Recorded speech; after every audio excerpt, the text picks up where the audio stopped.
Hey, pleasant good morning, my friend. This is your truly lovely Monday. This is your program, my friend, called Little Heart on Sunday, the 7th of August, 2016. It's a pleasure being back with you all. I thank God for another day. Thank you for continuing to give me the good health and strength to carry on this message to you, my friends. And we live in such dark times. We really need to be more of a praying society. I am deeply concerned what I see going on in my beloved nation. And last time I went to church to really hear the word of God, and something disturbing happened, within my community is the fact that I am seeing a sense of hypocrisy within the Catholic community, and really and truly, it's very disturbing because last night a couple with a child, right? While the priest was preaching, the child started to cry, and the priest called him out and said they should go outside. And I'm like in my mind, but why? Why have to carry on in that manner? I mean, at the end of the day, children will be children, and we must embrace them in the church, no matter how much noise they may make, right? It's important that we bring our children to church to hear the word of God, because that is why our youths are so out of control, my friends, because they need God in their life. They need that sense of spirituality so they can be a better person. But most important, have love within their hearts.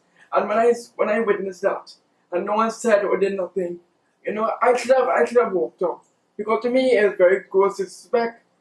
Because persons out there come to hear the word of God, and you're not making them feel welcome. Right? To me, it's an insult. Gross disrespect. And a priest was fast and out of place. I am calling for an apology from my parish. Because right now, in a matter of fact, I would like to ask my parish why we don't have a leader, to lead our church. The past couple of months, we have been having temporary priests, and to me, it seems like disorganized. There's no structure, and I would like to ask, why aren't we allowed to have a say on who we would like to replace our former parish priest? Why? I'm hearing that Father Taylor might take over, but I would like us as a community to have a say, who we would like. And then that's our problem. We lack democracy in our country where we do not have a say. We do not have a say who we would like to lead us. And we lack leadership in our country where our youth do not have persons to look up to, right? In terms of, being that role model. And it's very disturbing. And then we want to know why our youth are out of control. We have seen some disturbing events where children are joining terror groups and calling on and preaching about hate and against Christians. And a Roman Catholic, I do not have no fear. I believe Jesus Christ, God will be our protector, and I have no fear, right? Because when we control these criminals, who's spreading hate and divisiveness, that we come together as one, united, being a praying society, when we have love in our hearts, we are undefeated, and that is our problem. We are not being a praying society. We do not have faith and trust in the Almighty, and that is why we face so much problems. If we don't have spirituality within us, then what? How do we expect to behave when you feel like there's no consequences to one's action? So I call on the Christian community to have no fear. Let us show that we have love within our hearts, and speaking, we really lack that leadership, right? Because the fact of the matter is, we have no prime minister right now who's on vacation. We have no president, and we have no commissioner of police, which is it's very strange. Like one have to ask, did they all plan this? Let's all go on a vacation together. And, it's very disturbing. However, in terms of the prime minister going away for health issues, I can understand that. But to me, in a critical time like this, And yeah, I made a year as a Prime Minister of Trinidad and Tobago. I haven't made a year anniversary yet. I mean, really and truly, it should reflect Dr. K. Christopher only, so I think it should reflect, and because right now, in nation is hurting, or our nation is very hurting, and people of Trinidad and Tobago is crying out. It's crying out because we want that leadership. We want that sense of, sense of, seriousness in terms of dealing with the issues. Because when you look at the justice system, you look at persons out there who do not get justice. When you look at the crime situation of our beloved nation, right? When you look at corruption within the police and prison system, what is being done? And do we think our do you think, I mean, to me, when you look at Parliament today, I mean, a 2 month vacation for the summer vacation, and then September, and it's like the same thing over and over again.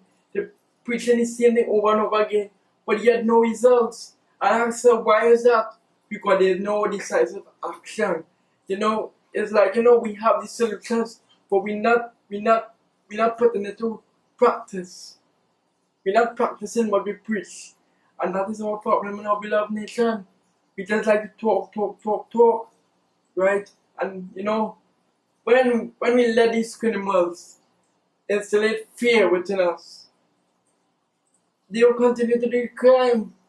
Right? When we let them, when we let them have that fear in us, or when we show them that we are united as one, and we will not stand for nonsense, and we call on the justice system of Trinidad and Tobago, the Law Association, to please get serious and really deal with, the justice system, so that the citizens of our beloved nation can get justice. Because right now, people are crying out. People are really crying out. People out there are really suffering. When you look at the recent floods in our beloved nation, right? And billions, and it makes me wonder, billions of dollars, budget after budget, and yet no results. Something had to be wrong, and somebody had a big deal. Somebody has an account for the money that's being mismanaged. Government after government, my friends, and that is very disturbing. That is very disturbing. So we need to call on leaders to account, and I call on parents out there to play that greater role in one child life. Play that greater role, and I call on our religious leaders, to really, help them live a spiritual life. And even teachers too.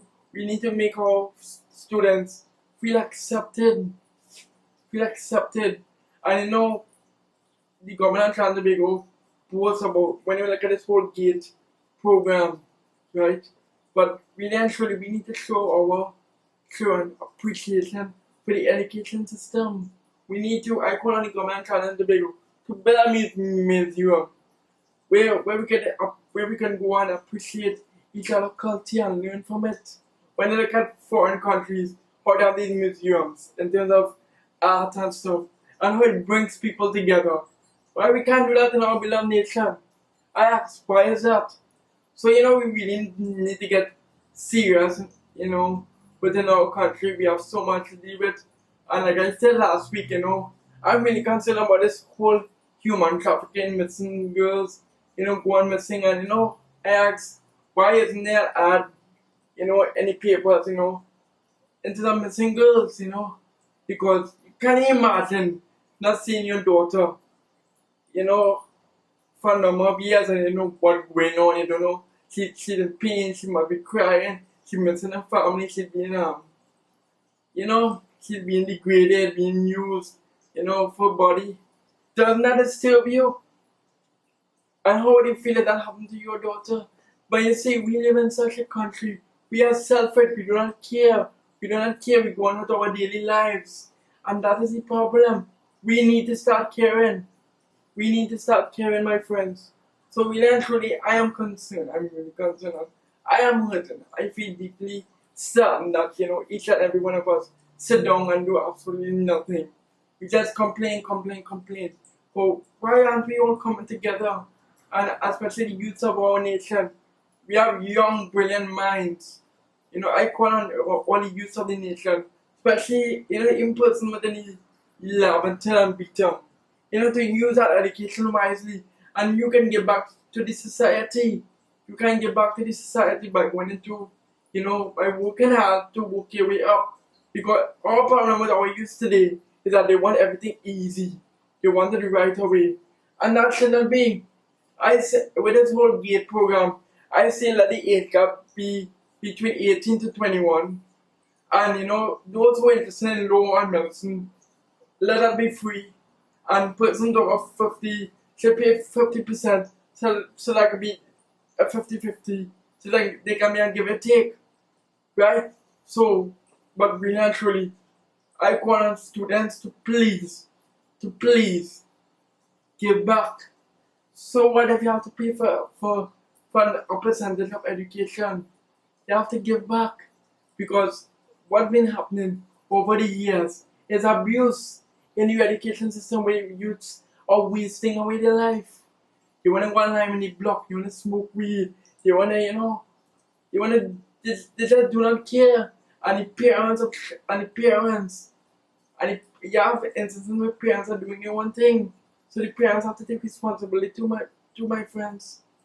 So my friends, I hope and pray that one day things will change, and I continue to pray for my beloved nation. I call on youths to really see God in their life, because through God, all good things are possible. God has a plan for you, and God sent you here to live that life that's pleasing to Him. You may not be perfect, but at least have faith and trust in the Almighty. Because if you do not believe in a God, then you do not believe in consequences to one action. Do and say how you please, and that is a very dangerous road where you can get yourself into trouble. You can get yourself into deep trouble when you have no sense of fear, when you have no fear of one's action. And that is where the problem lies, my friend. So my friends, I really don't want to be too long. I thank you all for continuing viewing this program.